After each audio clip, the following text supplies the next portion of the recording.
Good evening, all. It feels really weird to be standing on this side for the first time in quite a few years. So I'm presenting about my PhD thesis, Irrigation with Marginal Quality Water, or as the second title really reflects, the true PhD, how to survive a PhD and miraculously win an award. And I'm sure many of you remember back let's say 5 years ago, me sitting here going, oh yeah, I'm doing a PhD, oh yeah. And then 3 years ago, me going, oh, I'm doing a PhD. And now I'm standing here in front of you. I would like to just acknowledge USQ and CRDC for their support throughout this whole PhD. Wouldn't have been able to do any of that without them. And I would also like to acknowledge Oakey Beef Exports for letting me have the time off to be here right now, as well as some of the information that will be presented in this presentation. And if I'm acknowledging people, I guess I better go on to this one. First off, I would like to thank...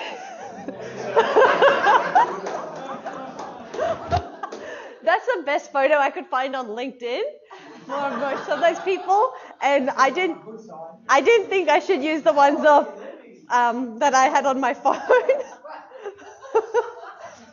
They're a bit older photos. So I guess I do have to place a huge thanks to first, of course, John Bennett, that I don't think I would ever be standing up here or having gone through any of this without his support or his trust or his encouragement. I would also like to thank Dr. Ala Marchuk for all her support throughout my whole research time, and Dr. Andrew Biggs for being crazy enough to say yes to being my third supervisor and reading all my papers and sitting there with us. So I guess just a bit of background on how we ended up here. So in 2008, 15,000 businesses have used water for irrigation, which, we expect. At the moment, we really can't use those sort of statistics because it'd be a much, much greater statistic because we have no rain and we have no water. Now, we use the word marginal quality water because it is a growing practice and it refers to water that may contain one or more impurities. But it is avoided because people do see it as something that can damage soil structure and can affect agricultural production. While recent research undertaken by a lot of people here suggests that if used strategically, it can be a potential resource. And it is site-specific, so the risk of structural failure needs to be considered, but it needs to be considered soil-specifically and understood. So that's where this whole PhD began, on the use of saline-sodic water strategically for soils. So the whole aim of this research was to enhance the current understanding of and capability to strategically use saline-sodic water as an irrigation resource through further investigation through the theory of threshold electrolyte concentration. So we had 5 objectives. So throughout this presentation, I'm just going to give you a bit of overview on what we found out about each of these objectives. So we wanted to validate the current threshold methodology. We wanted to incorporate potassium and magnesium dispersive effects into a dispersive semi-empirical model. We wanted to compare dispersive potential and threshold electrolyte concentration. We wanted to investigate the controlling mechanisms behind these. And we wanted to finally, if possible, investigate the mathematical relationships between responsible mechanisms. Now, I am a bit slow with this presentation. This is my second presentation of the day, so I'm kind of building my confidence, and this is a whole different world. First presentation was about working at an abattoir, and now I've entered a whole different world. And that presentation was more like talking about wearing jeans and steel-toe cap, boots, and now I've suddenly transformed into a whole different person. So when I talk about threshold electrolyte concentration, I'm talking about the fact that soil structure is usually regarded as a soil-specific function of electrolyte concentration and sodium absorption ratio. It's a measurable reduction, which at the moment is debated between 10 to 25% and is referred to as the threshold electrolyte concentration. And it's used to determine the suitability of a certain water applied to a certain soil. And it's usually conducted in a lab. Therefore, the first paper that I wrote was aiming at validating the current hydraulic conductivity, saturated hydraulic conductivity predictions obtained by the modeling to the lab and compare it with field equilibrated samples. Now, before I actually go on to the results, I do want to just make a mention here to the ESLIT model, because this is a model that was used throughout my whole thesis. Now, as we have said, that threshold electrolyte concentration represents a point where a somewhat arbitrary reduction occurs in soil hydraulic conductivity. And ESLIT modified a model presented by McNeil and Coleman, explaining that threshold electrolyte concentration is the boundary between soil and complete aggregation and disaggregation.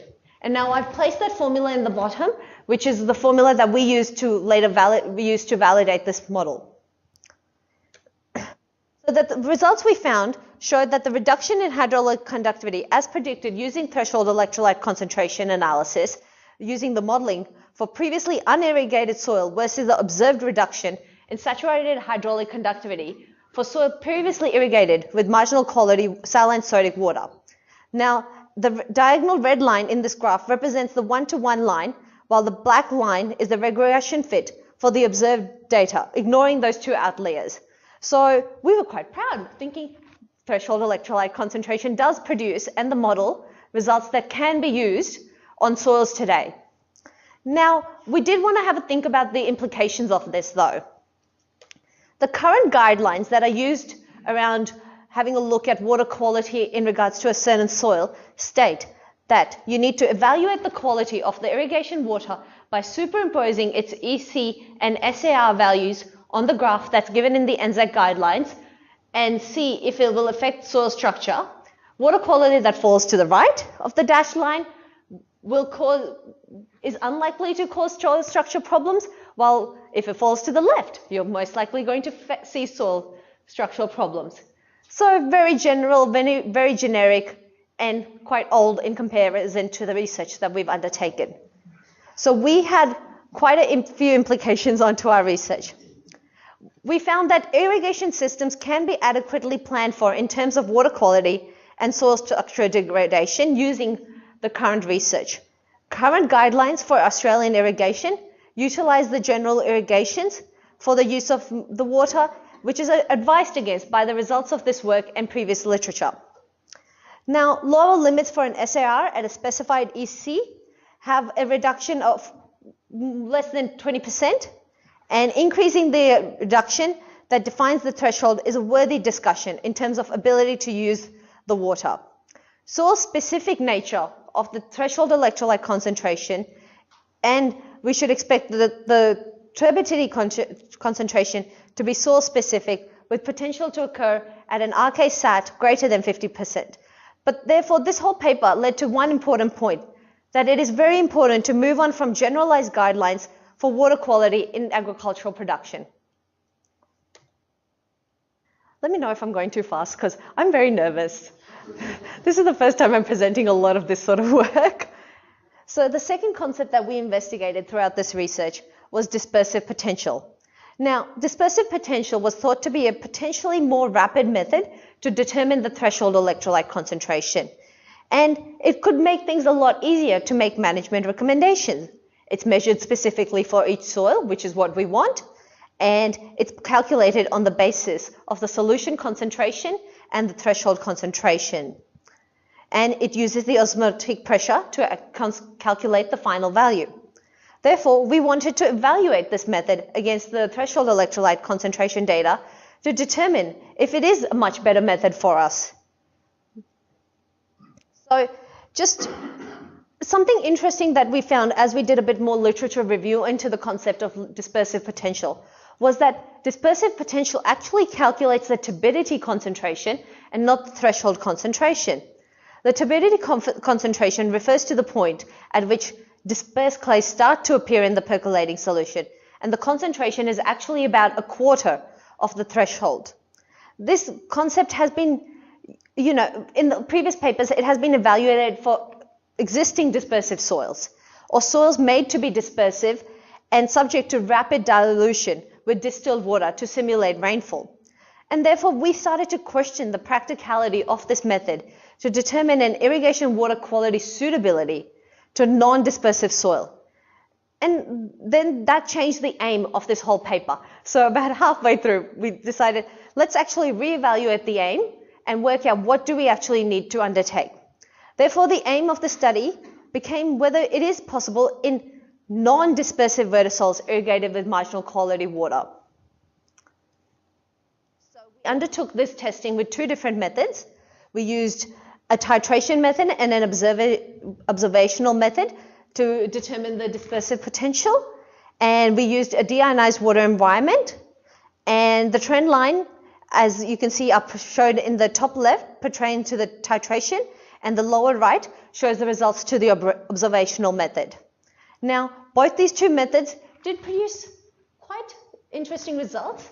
There's not as much similarity as we should have got, and the results were very different. This slide does have a lot more information than I did want to put into a slide, but I kind of wanted, just in case you do want to have a read of what each graph represents, it is there.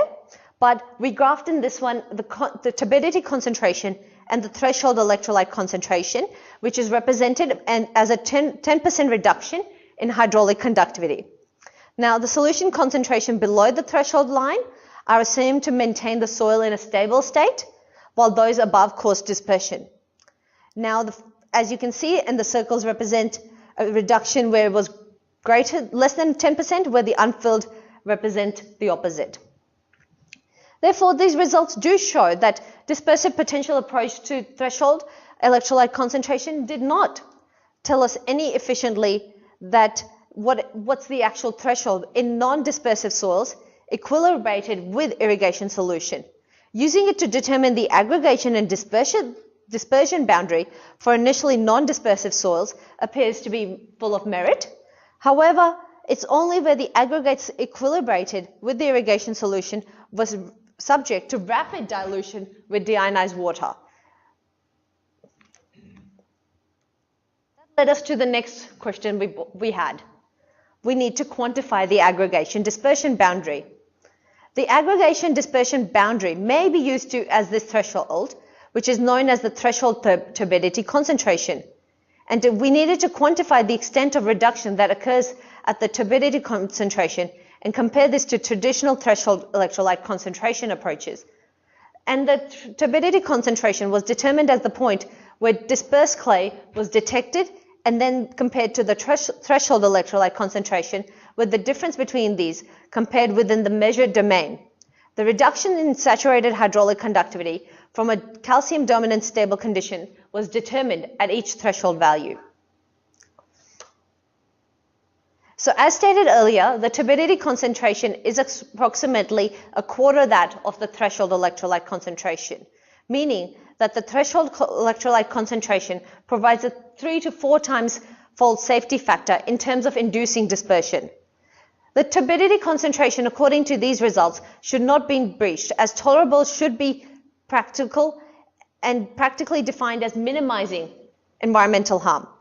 In this case, if the RK-SAT is less than the observed at this turbidity concentration, then the change in saturated hydraulic conductivity is theoretically reversible.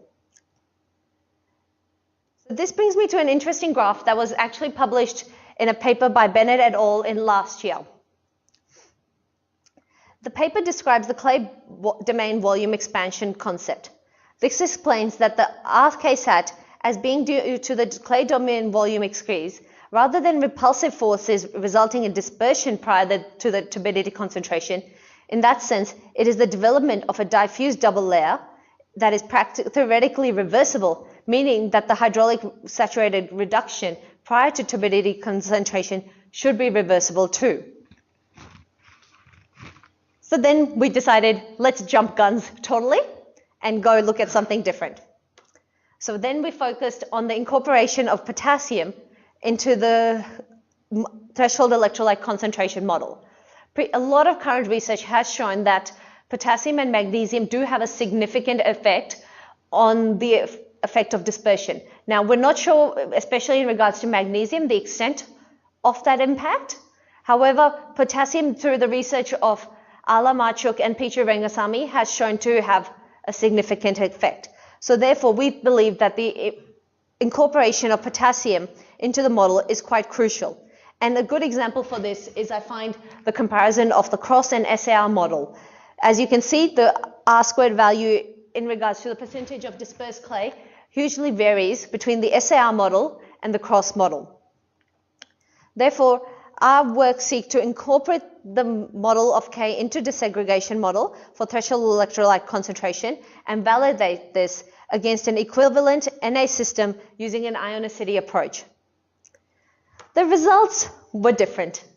Now, using the values that were provided in the cross model, we were expecting graphs using the equivalent Na and potassium to be kind of similar, not as much similarity as I'd hoped for. And as you can see, well, not really much there.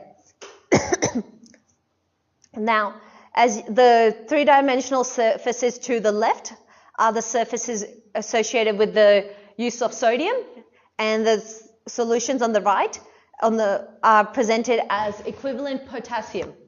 So very different sorts of relationship. And as you can see in the reduction that's presented in the bottom graphs, again, very different to what we expected. And not got the same constant approach that we expected with using a value of 0.556, which is what's presented in the cross model. This brought up another interesting point for us.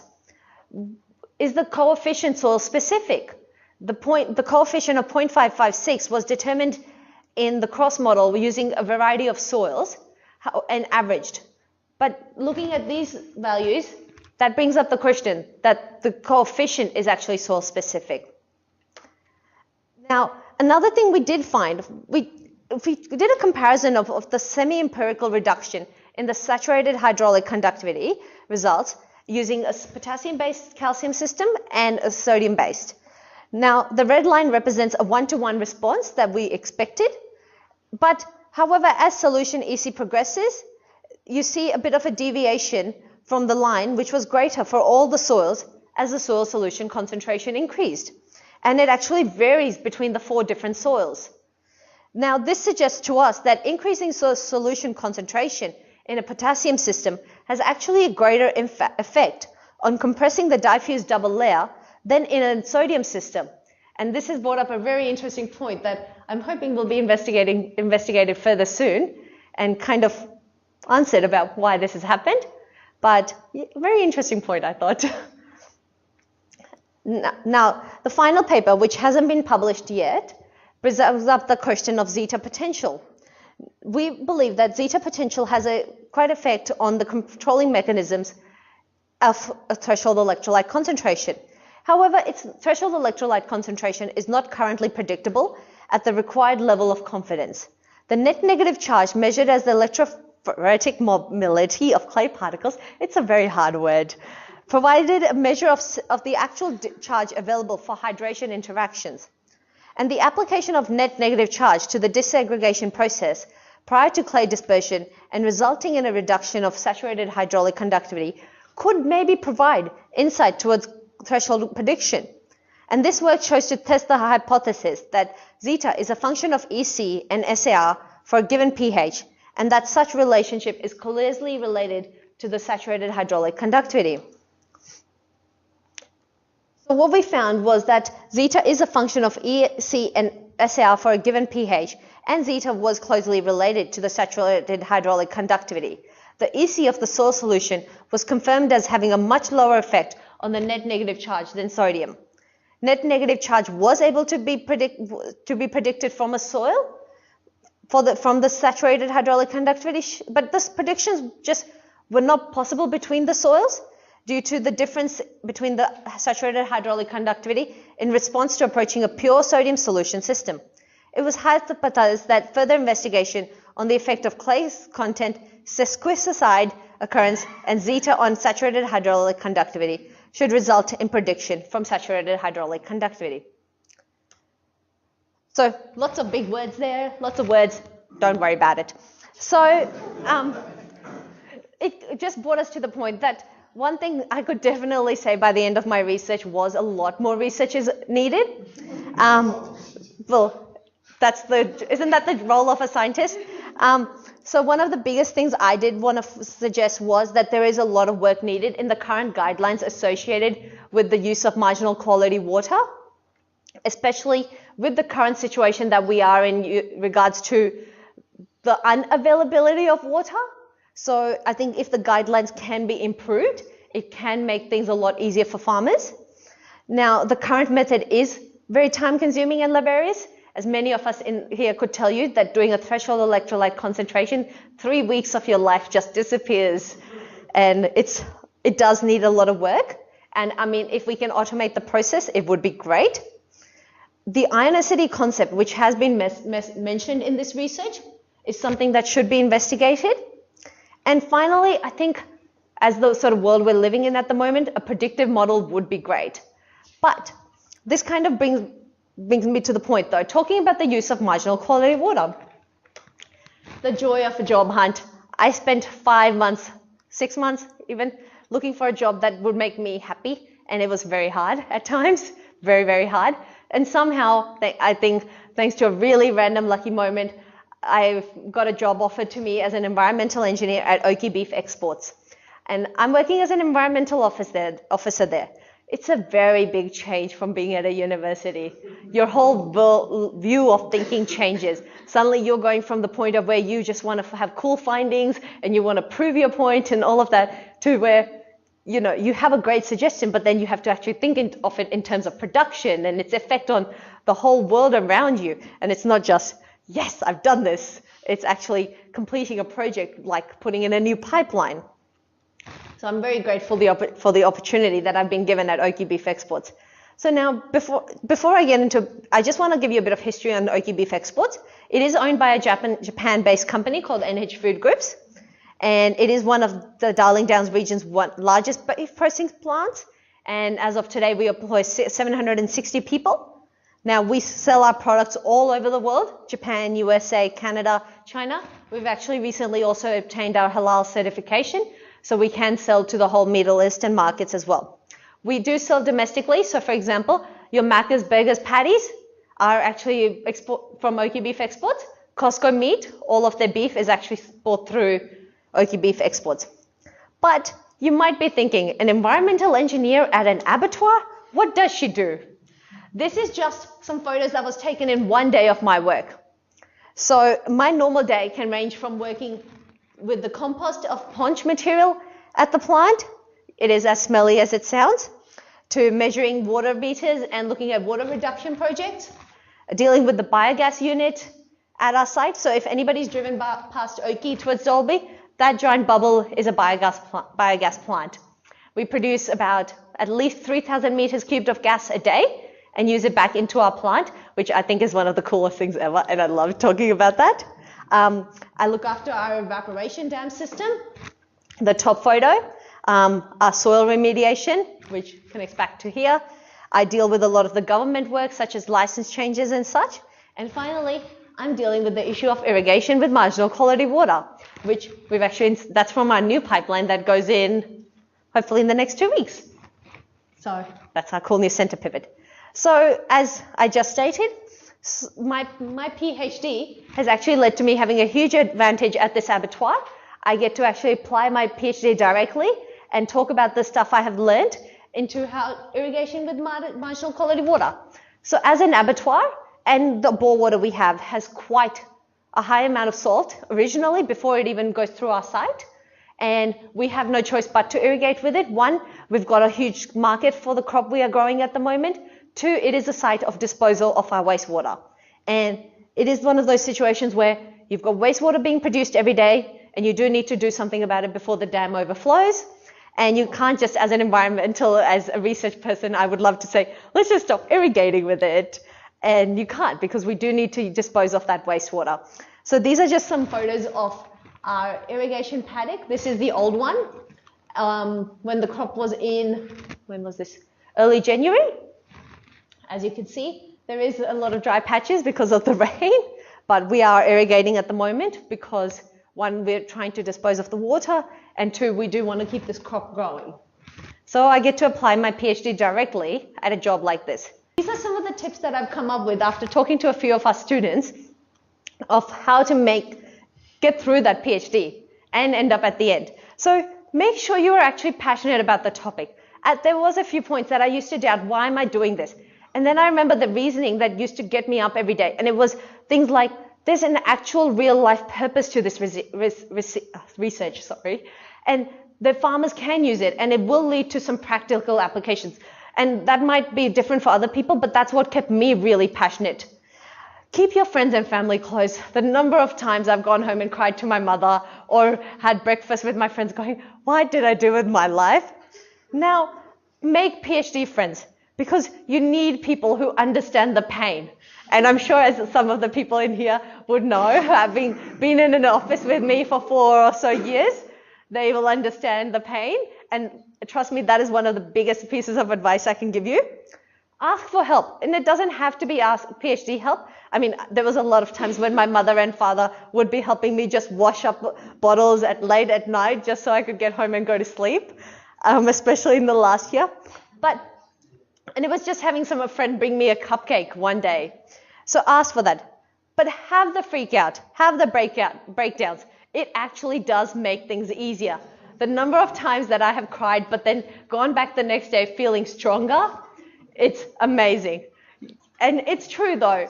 And trust your supervisor, but be willing to stand up for yourself when you know that you are right. Now, this is very important because it goes both ways. A lot of times I doubted in the fact that, why am I here? And it led to me thinking that there is a reason these 3 people have agreed to take me on as a student. And it was that personal trust in the supervisor, as well as trusting that they do know what they're talking about in terms of the research. But I do have to say very strongly that be ready to stand up for yourself when you are right. You might end up getting kicked back down, but it will lead to a better situation. Always plan well, but be very, very prepared for disasters and repeating a lot of experiments. I mean, it's very, very true that I pretty much repeated my whole PhD starting in my 3rd year. And hey, there's a reason I'm standing up here today, but be prepared for that. I think every student in here would have had to repeat some of their experiments, totally repeat the whole thing. Aim to publish. It does make your submitting your PhD easier. That one's an easy one. The KISS rule. I'm sorry for the words I'm about to use, but keep it simple, stupid. I think one of the reasons, I remember thinking back when I won the award, and one of the things I did have to my advantage was that I think when we wrote my PhD, it was designed to be a bit simpler. I find that today I'll be sitting there and reading some papers online and I'll be going, none of this is even like comprehensible because it's all over my head. It's not even explainable to anyone. And it's even worse when you work in an abattoir and then you have to explain to your boss or your general manager who are very, very, very smart, but they have a background, like our general manager started in the boning room and has worked his way up to general manager. But to explain to them some of this research, it needs to be phrased in a simple way, yet still get the message across. And finally, I know, to finish on a sappy note, but believe in yourself, because there is a reason you're there. You know, you have gotten to that point. Somebody has taken that step and got you to start a PhD. Your family believes in you. Your friends do. So you need to believe in yourself. And really, there was a lot of times I didn't. There was a lot of times the first thing that I used to think to myself is, I'm way too stupid to be doing this. And sometimes it did help me work harder so that I would understand something. But you do need to have that belief in yourself. And if you can't believe in yourself, goes back to, I can't believe I'm about to say this with the people in your room, but it goes back to that certain point right here that says, trust your supervisor, because they wouldn't have got you sitting in that position if they didn't think you could do it. Thank you. I'm glad I'm done. Can I go now? Can I go now?